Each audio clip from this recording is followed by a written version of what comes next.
My name is Chloe, and a year ago, I married the love of my life, Jack. Our relationship was everything I'd ever dreamed of, loving, supportive, and full of laughter. I couldn't have been happier with my family life. I worked as an accountant, mostly from home.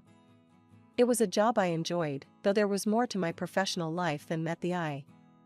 Jack ran his own car parts business, which kept him busy but allowed us plenty of time together. We loved spending our free time with each other, often attending parties with Jack's large circle of friends, colleagues, and business partners. I always looked forward to these gatherings, relishing the chance to socialize and be part of Jack's world. One sunny Saturday morning, as I sat at our kitchen table sipping coffee and checking emails, Jack came in, grinning from ear to ear. "Hey, beautiful," he said, planting a kiss on my cheek. "Mike's throwing a barbecue at his place. Thought we could head over, have a few drinks, catch up with everyone. You up for it?" "Sounds perfect," I replied, already looking forward to the evening. We arrived at Mike's house around 7 p.m., the smell of grilled meat and the sound of laughter filling the air. As we made our way through the crowd, I noticed a striking blonde woman I'd never seen before. She was talking animatedly with a group of people, her laughter carrying across the yard. "Who's that?" I asked Jack, nodding in her direction. His face tightened almost imperceptibly. "That's Vanessa. My ex-girlfriend." Before I could respond, Mike spotted us and waved us over. "Jack, Chloe. Glad you could make it. Come on, let me introduce you to everyone." As we approached the group, Vanessa's eyes locked onto us. Her smile widened, but it didn't reach her eyes. Well, she said, her voice dripping with false sweetness. "If it isn't Jack and his wife." The way she said wife made it sound like a dirty word. I forced a smile, determined not to let her get to me. "Nice to meet you, Vanessa," I said, extending my hand. "I'm Chloe." She looked at my hand as if it were covered in dirt, then turned back to Jack. "Jackie, darling, it's been too long. You must tell me all about what you've been up to."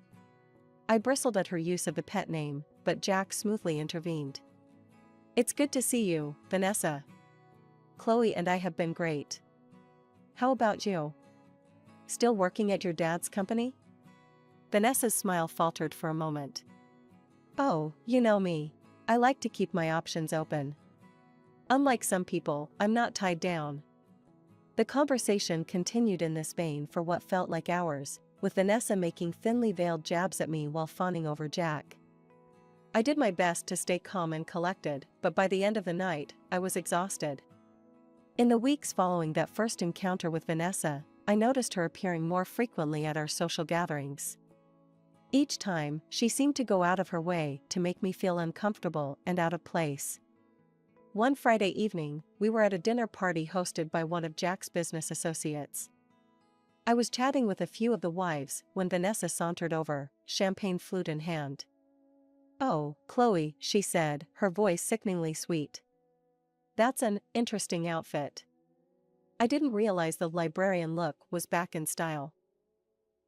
I glanced down at my knee-length skirt and blouse, feeling suddenly self-conscious. "I think it's appropriate for a dinner party," I replied, trying to keep my voice steady. Vanessa laughed, a sound like tinkling glass. "Of course you do, sweetie. Not everyone can pull off haute couture like moi." I bit my tongue, resisting the urge to point out that her dress looked more suitable for a nightclub than a dinner party. Instead, I excused myself and went to find Jack. As the weeks went by, Vanessa's behavior became increasingly bold. She started posting photos from our gatherings on social media, always making sure to crop me out or block my face. The captions were thinly veiled insults about my appearance or personality. One day, while scrolling through my feed, I came across a particularly nasty post. Vanessa had uploaded a photo of herself next to an unflattering picture of me. The caption read, "Who do you think is a better match for Jack? Vote in the comments." I felt my cheeks burn with anger and humiliation as I read through the comments, most of which were in Vanessa's favor. At the end of the post, she had added, "Looks like the people have spoken." Jack must be a complete fool to have chosen plain Jane over a beauty like me. That evening, when Jack got home from work, I decided to confront him about the situation. "Jack, we need to talk about Vanessa," I said as he walked through the door. He sighed, loosening his tie. "What's she done now?" I showed him the post on my phone. His face darkened as he scrolled through it. "This is unacceptable," he muttered. "I'll talk to her, tell her to take it down." "That's not enough," I said, my voice shaking slightly. "I want you to tell her to stay away from us. I don't want her at our parties anymore." Jack ran a hand through his hair, looking uncomfortable. "Chloe, I can't do that. She's the daughter of an important business partner. I can't just ban her from social events." "So what, I'm just supposed to put up with her bullying me?" I asked, my voice rising. "Of course not," Jack said, pulling me into a hug. "Look, I'll talk to her, make it clear that this behavior isn't okay. But you have to understand, I can't completely cut her out without risking my business relationships." I pulled away from him, frustration building inside me. "And what about our relationship, Jack? Doesn't that matter?" "Of course it does," he said, looking hurt. "You know you're the only one I love. Vanessa is in the past. I chose you, remember?" His words should have comforted me, but I couldn't shake the feeling that this was only the beginning of our problems. As I went to bed that night, I couldn't help but wonder, was our perfect life starting to crack at the seams? As the weeks passed, Vanessa's behavior became increasingly brazen. At every party or gathering, she seemed to make it her mission to get under my skin and closer to Jack. One particularly memorable evening, we were at a cocktail party hosted by one of Jack's colleagues. I had chosen a simple but elegant black dress for the occasion, feeling confident and comfortable. That feeling didn't last long. Vanessa sauntered into the room wearing a skin-tight red dress that left little to the imagination. Her eyes locked onto Jack immediately, and she made a beeline for us. "Jack, darling," she cooed, completely ignoring my presence. "You look absolutely dashing tonight." Before either of us could respond, she placed her hand on Jack's arm, stroking it lightly. "Care to dance with me? For old time's sake?" I felt my blood begin to boil, but Jack smoothly extricated himself from her grasp. "Thanks, Vanessa, but I'm here with my wife. Maybe another time." As we walked away, I couldn't help but feel a small thrill of victory. But it was short-lived. Throughout the night, I watched as Vanessa made repeated attempts to get Jack alone. She'd call him over to discuss business, or ask him to help her with some contrived problem. To his credit, Jack rebuffed her advances each time, always making sure to include me in the conversation or quickly returning to my side. But the constant attention was wearing on both of us. The next few weeks did not bring the desired relief. Vanessa's attempts to undermine our relationship became more frequent and more public. She'd post provocative comments on Jack's social media, always with a reminder of their shared history. At parties, she'd loudly reminisce about their time together, pointedly excluding me from the conversation. But it was at our friend Tom's birthday party that things really came to a head.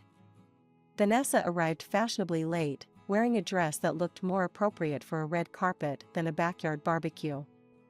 As she made her entrance, she locked eyes with me and smirked. "Oh, Chloe," she called out, her voice dripping with false concern. "You poor thing. Didn't you get the memo? This isn't a library book club meeting." Laughter rippled through the crowd, and I felt my cheeks burn with embarrassment. Jack, who had been chatting with some colleagues, quickly made his way to my side. "That's enough, Vanessa," he said, his voice low and angry. "You need to stop this childish behavior." Vanessa's eyes widened in mock innocence. "Why, Jack, I'm just trying to help. Someone needs to show your little wife how to dress for these events." Before Jack could respond, I felt something cold and wet seep through my clothes. I looked down in shock to see red wine spreading across the front of my dress. Vanessa stood before me, empty glass in hand, her face a picture of feigned remorse. "Oh no," she gasped.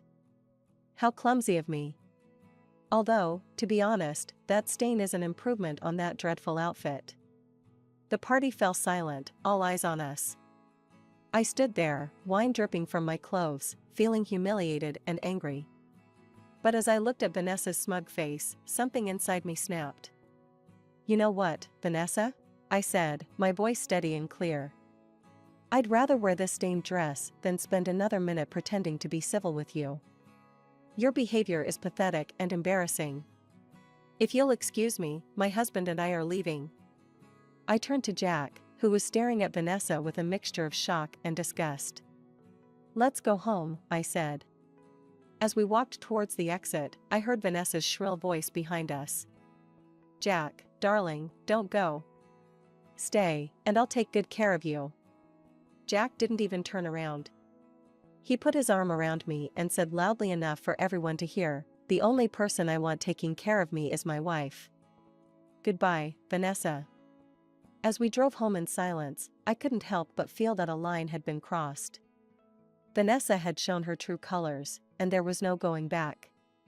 One sunny morning, Jack came into our bedroom with a serious expression on his face. "Chloe, I have to go on a business trip," he explained. "It's important for the company. I'll be gone for about a week." I nodded, trying to ignore the slight twinge of unease in my stomach. "Okay. When do you leave?" "Tomorrow morning," he replied. "I'm sorry for the short notice. It came up suddenly." I forced a smile. "It's fine. I understand. Your business is important." The next day, Jack left for his trip, and I found myself alone in our house. The week passed slowly, with me buried in work to distract myself from the emptiness of the house. On Friday evening, my phone rang. To my surprise, it was Vanessa. "Chloe, darling," her sickeningly sweet voice came through the speaker. "I'm organizing a little get-together tonight. Just a small group of 8. I'd love for you and Jack to come." I hesitated. Jack's out of town on business actually." "Oh, what a shame," Vanessa said, not sounding disappointed at all. "But you should still come. It'll be a great chance for us to bury the hatchet, start fresh. What do you say?" Every instinct told me to refuse, but a part of me was curious. "I'm not sure," I said hesitantly. "Oh, come on," Vanessa pressed. "It's at Le Chateau. You know the place, right? Very exclusive. It'll be fun, I promise." At the mention of Le Chateau, I felt a smile tug at my lips. "All right," I said, making a split-second decision. "I'll be there. What time?" "Wonderful," Vanessa exclaimed. 8 o'clock. Don't be late." At precisely 8 o'clock, I walked into Le Chateau. I saw a cheerful group of Jack's friends, 8 people including Vanessa, sitting at a table. For a moment, I thought everything might go well. But as I approached, my heart sank. There was no place set for me at the table.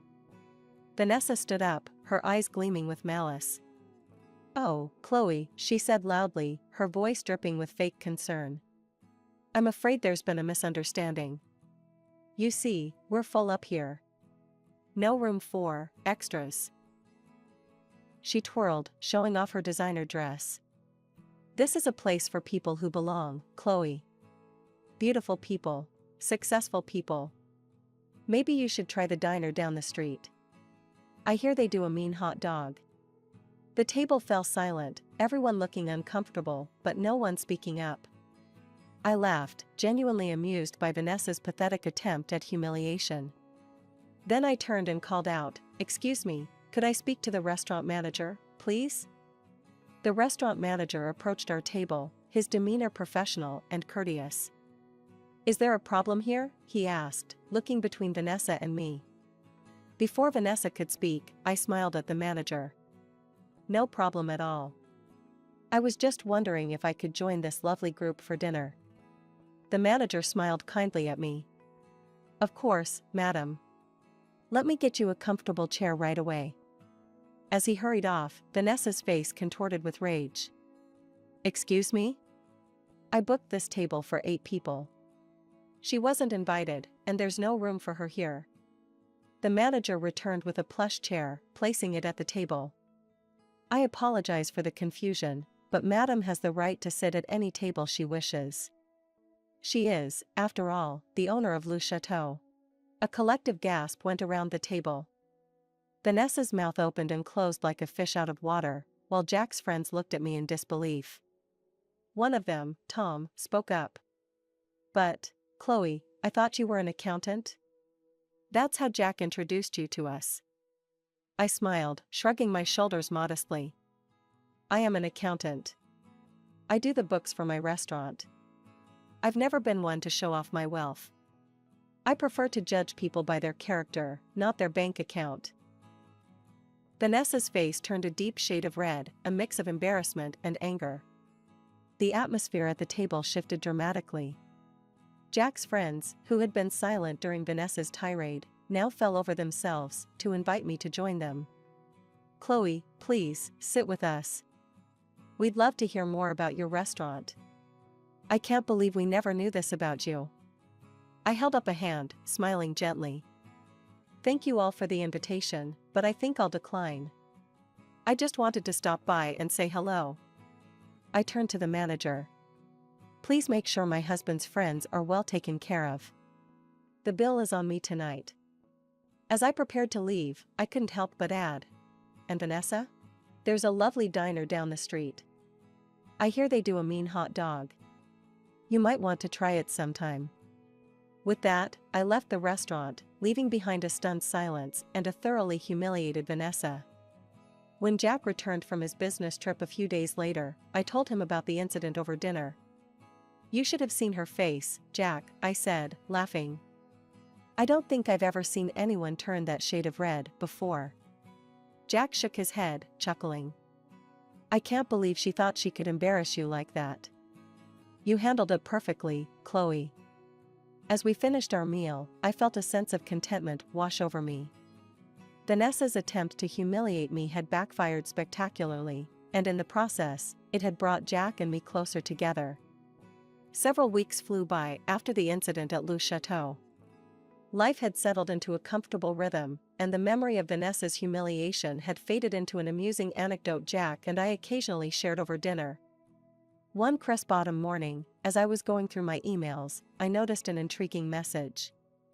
It was an invitation to participate in the prestigious Entrepreneur of the Year award program, specifically in the Successful Entrepreneurial Debut category. My heart skipped a beat as I read the details. This was a significant recognition of my hard work and success with the restaurant. We decided to attend the event together. On the night of the awards, we dressed in our finest. Jack looked dashing in his tuxedo, and I chose an elegant, understated gown that made me feel confident and powerful. The venue was spectacular, filled with the city's most successful and influential people. As we mingled, I saw many familiar faces, friends, acquaintances, and several of Jack's business associates. The atmosphere was electric with anticipation and excitement. At one point, Jack excused himself to chat with some colleagues, leaving me by the champagne fountain. I was admiring the intricate ice sculpture when a familiar voice hissed in my ear. What are you doing here? I turned to find Vanessa glaring at me, her face twisted with anger and disbelief. I was invited, I replied calmly, showing her my invitation. Vanessa's eyes narrowed. This event is for the rich and successful people of this city. People like me and my father. You don't belong here, you upstart. How dare you try to infiltrate our world?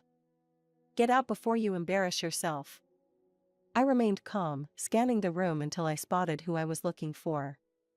With a smile, I waved to two distinguished-looking older gentlemen in impeccable suits who were engaged in conversation across the room. As they approached, Vanessa's tirade continued, but I ignored her, focusing on the men. When they reached us, I wrapped one of them in a warm embrace. Dad, I'm so glad you could make it, I said, kissing his cheek. Turning to the other man, I extended my hand, which he shook warmly. Mr. Thompson, it's wonderful to see you again. Vanessa's jaw dropped as she realized who the second man was. She turned to him, her voice shrill with disbelief. Daddy?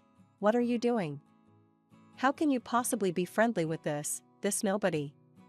She's just an accountant who got lucky and is now pretending to be one of us. She doesn't belong in our world." Mr. Thompson's face flushed a deep red as he listened to his daughter's outburst. His eyes, usually calm and calculating, now blazed with fury. "Silence," he thundered, causing Vanessa to flinch. He gestured towards my father. "This man is William Carter, one of the most successful entrepreneurs in the country and my valued business partner. Your ignorant words could jeopardize a multi-million-dollar deal." Vanessa's eyes widened in shock, but instead of backing down, she doubled down on her tirade. "Then cancel the deal, Daddy. We don't need to do business with her family. They're beneath us." Mr. Thompson's face mottled with rage, red spots appearing on his cheeks and forehead. His voice rose to a shout, causing heads to turn throughout the ballroom. "That's enough. Your behavior is inexcusable." He jabbed a finger at Vanessa. "From this moment, you're cut off. No more allowance, no more credit cards. And that luxury apartment you're so fond of? Consider yourself evicted." Vanessa's mouth gaped open in disbelief as her father turned to us, his tone suddenly apologetic. "Mr. Carter, Chloe, please accept my deepest apologies for this disgraceful scene." "Vanessa," he snapped, turning back to his daughter. "Leave immediately. You've proven yourself unworthy of being here." At that moment, Jack pushed through the crowd that had gathered around us, his face a mix of concern and anger. "What's going on here?" he demanded. Before anyone could respond, he caught sight of Vanessa and shook his head in disgust. "I should have known. Now I remember exactly why I broke up with you, Vanessa. You never learned how to behave in polite society." Vanessa's composure finally cracked.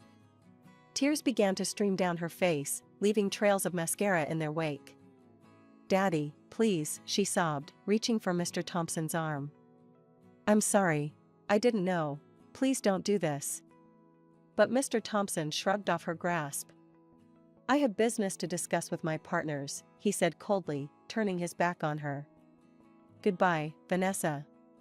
As Mr. Thompson walked away with my father, Vanessa stood alone in the middle of the ballroom, her shoulders shaking with sobs, mascara streaking her cheeks. The crowd around us slowly dispersed, leaving her isolated in her humiliation. The rest of the evening passed in a blur. When it came time for the awards ceremony, I found myself walking onto the stage in a daze as my name was called for the Successful Entrepreneurial Debut category. As I accepted the award, I caught sight of my father and Jack in the audience. They were on their feet, applauding wildly, their faces beaming with pride. Their enthusiasm was infectious, and I felt a surge of joy and accomplishment wash over me. In the weeks following the awards ceremony, life settled into a new, pleasant rhythm. The golden statuette found its place on our mantelpiece, a quiet reminder of that eventful night. Jack and I continued to attend parties with his friends and business associates. Without Vanessa's toxic presence, these gatherings became noticeably more enjoyable.